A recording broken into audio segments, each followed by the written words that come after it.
A few kilometers from the Ashanti Region municipality capital, Konongo, lies this structure, previously a poultry farm. It is now a classroom.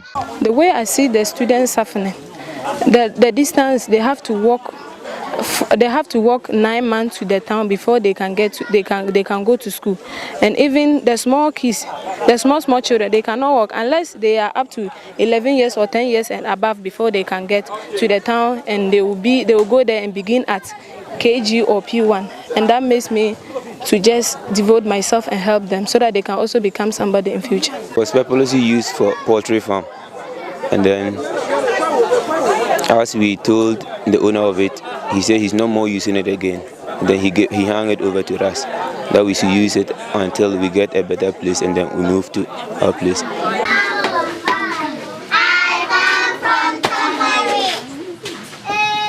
With little resources, they have learned to share. Classes 1 and 2 occupy a room without any demarcation. Lessons conducted simultaneously. These are children who are tasting formal education for many years since their birth. None of them is in school uniform or have decent sandals. Their faces, however, show extreme anxiety to get education. The structure is not good, especially when it rains. Children mostly want to climb these cocoa trees, an act which nearly caused their eviction. He told us that he gave us a very severe warning that we should be very careful that any child who climbs the cocoa tree and then peel off the shells, they will sack us from here. So because of that, we are so wanted, and then we plead that if they get a better building for us, we'll be able to move on and live there for them. They have learned over time to ignore the noise. Not even our cameras could disrupt their zeal and desire to learn. Those in class 1 will graduate not to the next class but to the other side of the room for class 2. What is taught plus any other noise seeps through the gaps of this wood, all in the search of education at Danyame Presbyterian Preparatory School.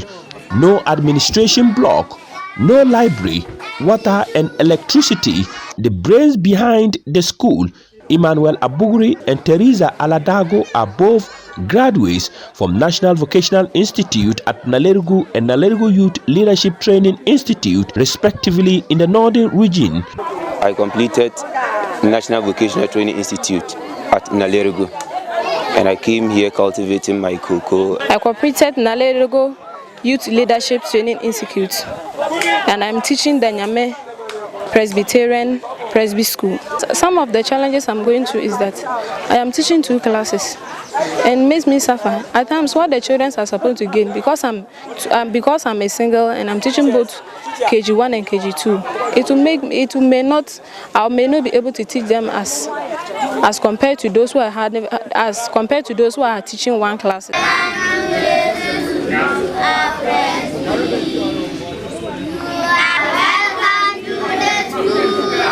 This is a song of joy and to welcome one woman who has decided to provide uniforms and some academic materials for the children. Theodosia Jackson says there is more to be done to improve the lives of the children.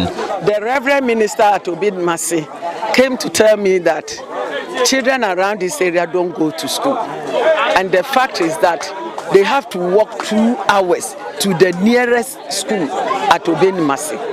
So I came down to see things for myself, and indeed, I was sad. It touched my heart. 100 children put together in an abandoned poultry farm with 2 teachers and trained. And when I saw them, they need to be encouraged. We need to do something for them. So I decided that God on my side, I will put up a classroom for them.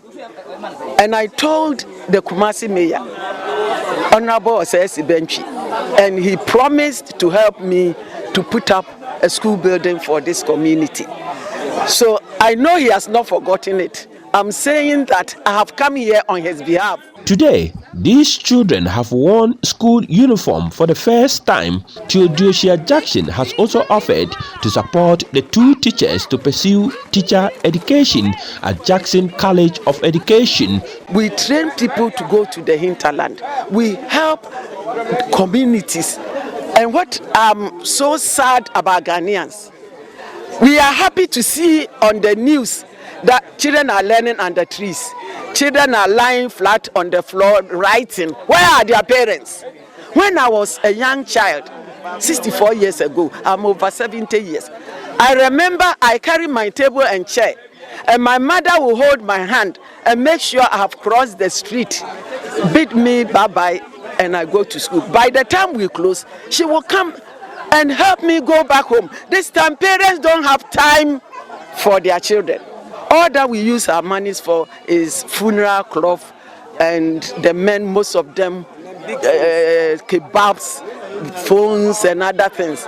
And we expect the government to do everything. More of Theodosia Jackson's gesture is needed to shape the destiny of these children. Mahmud Mohammed-Nurudeen reporting.